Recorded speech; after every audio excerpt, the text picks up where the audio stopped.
সকালবেলা নাস্তার পরে আজকে ভিডিওটা শুরু করলাম। ইলহামের বাবা গেছিলো বাজারে, অনেকগুলো সবজি নিয়ে আসছে। শীতের সবজি আসলে দেখতে যেমন সুন্দর লাগে, খেতেও ভালো লাগে, কিন্তু এদিক দিয়ে অনেকগুলো সবজি নিয়ে আসছে। আমরা তো খাওয়ার মতো মানুষ খুবই কম, এতগুলো সবজি দিয়ে কী করবো। ওকে বলছিলাম, কিন্তু ও বললো রেখে দাও ফ্রিজে, দেখো যা থাকে খেয়েও, আর না হয় ফেলে দিও। তো এদিকে আমার যাকে দিছিলাম সবজিগুলো নামানোর জন্য, আর নামানোর পরে আমরা দুপুরে রান্না করব, তার জন্য সব কিছু গুছিয়ে নিচ্ছি। আর আজকে বাড়িতে মেহমান আসার আছে, কে আসবে সম্পূর্ণ ভিডিওটা দেখে নেন জানতে হলে। আসসালামু আলাইকুম, সবাই কেমন আছেন? আশা করি সবাই ভালো আছেন।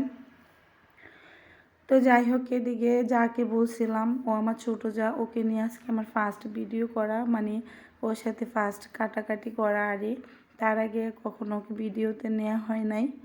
তো ওকে বলছিলাম কি রান্না করব, আমি ভাবছিলাম ডাঁটা শাকগুলো ভাজি করবো, ও বলছে রান্না করার জন্য। তো এদিকে দুপুরে খাওয়া দাওয়ার পরে আমরা রাত্রের জন্য সব কিছু গুছিয়ে নিচ্ছি। রাত্রে মেহমান আসবে, যেহেতু রান্না করতে হবে। অন্যান্য সময় দেখা যায় রাত্রের বেলা রান্না করি না, দুপুরে রান্না করি, যেহেতু আমরা রাত্রে ভাত খাই না। আর আজকে যেহেতু মেহমান আসবে, মেহমানদের জন্য রান্না করতে হবে। মেহমান বলতে আমার ছোটো জায়ের মা আসবে, আর সাথে আমার ভাইয়ের বউয়ের বোন, মানে আমার বড় ভাইয়ের বউয়ের বড় বোন আসবে। ও আবার আমার ছোটো জায়ের চাচি হয়। তো তারাই আসবে, তাদের জন্য রান্নাবান্নার আয়োজন। বেশি কিছু একটা রান্না করব না, যেহেতু রাত্রের বেলা, রাতে আসলে খাওয়া দাওয়া একটু কমই হয়। আর দিনের বেলা বা দুপুরবেলা খাওয়া দাওয়া দেখা যায় যত একটা মানে ভালোভাবে খাওয়া যায়, রাতে হয় না।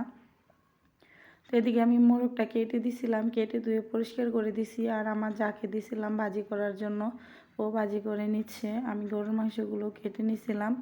আর এখানে বাচ্চা কাচ্চা পার্টিরা মাহফিল থেকে আসছে আমার দেবরের সাথে। আমাদের পার্শ্ববর্তী এলাকায় মাহফিল আছে, ওখান থেকে ওদেরকে নিয়ে খেলনা কিনে দিছিল। ওর চাচু এগুলো নিয়ে আসছে, আর ইলহাম তো মহা খুশি ছিল। তো এদিকে কথা বলতে বলতে আমি ফাঁকে মুরগিটাও রান্না করে নিছিলাম। আর যেহেতু আগে রেসিপি দেওয়া আছে, আজকে আর নতুন করে দেখানোর মতো কিছু নাই। তো এদিকে মুরগিটা উঠানো হলে আমি হাতে মাখিয়ে গরুর মাংসটা সব কিছু দিয়ে বসিয়ে দিচ্ছি। আর চেষ্টা করছি যতটা শর্টকাট রান্নাটা করা যায়, যাতে আমরা সবাই বসে একটু রাতে গল্প করতে পারি, সবাই মিলে একটু আড্ডা দিতে পারি। তো গরুর মাংসটা বসানো হলে আমাদের জন্য ফুচকা নিয়ে আসছিল আমার দেবর। তো আমার যাকে বলছিলাম রেডি করে দেওয়ার জন্য, ওই রেডি করে দিছে। আর তারপরে ও রেডি করে এগুলো কাগজের মধ্যে রাখছিল, এগুলো নিয়ে আমরা অনেক হাসাহাসি করলাম। ঘরে তো অনেক প্লেট আছে, প্লেটে তো রাখতে পারতো। তো এখানে 2 রকম টক ছিল, আমি টকগুলো ট্রাই করে নিছিলাম। তো এদিক দিয়ে আমার যা যখন রেডি করছিল, তখনই আমি বললাম না আমি একটু খেয়ে দেখি কেমন হয়েছে। মোটামুটি ভালো ছিল, তবে মিষ্টি টকের থেকেও আমার কাছে জাল টকটা একটু বেশি ভালো লাগছে। মিষ্টি টকটা আসলে প্রত্যেকে যারা ফুচকা লাভার সবাই আসলে পছন্দ করবে না, জাল টকটাই একটু বেশি পছন্দ করবে। তো এদিকে ফুচকা খাওয়ার পরে আমি পোলাওটাও বসিয়ে দিছিলাম, পোলাওটা রান্না করে নিচ্ছি। আর সব কিছু আমি অল্প অল্প করে রান্না করছি, কারণ হচ্ছে দেখা যায় রান্না থাকলে পরে দিন এটা খেতে কেমন জানি একটু ভালো লাগে না, একটু বিশ্রী বিশ্রী লাগে। তো পোলাওটা রান্না করা হইলে আমি এখানে ভর্তা বানানোর জন্য বেগুন ভাজি করে নিচ্ছি। বেগুন আর টমেটো, চিংড়ি বালা চাউ এগুলো দিয়ে ভর্তা বানাবো। আর আমার জায়ের মা বলছিল ভর্তা বানানোর জন্য, তার কারণে আর বিশেষ করে বানাইছিলাম। আর আজকে ভর্তাটা খুবই মজার ছিল। এই তো সব কিছু আমি আবারও দেখিয়ে দিচ্ছি।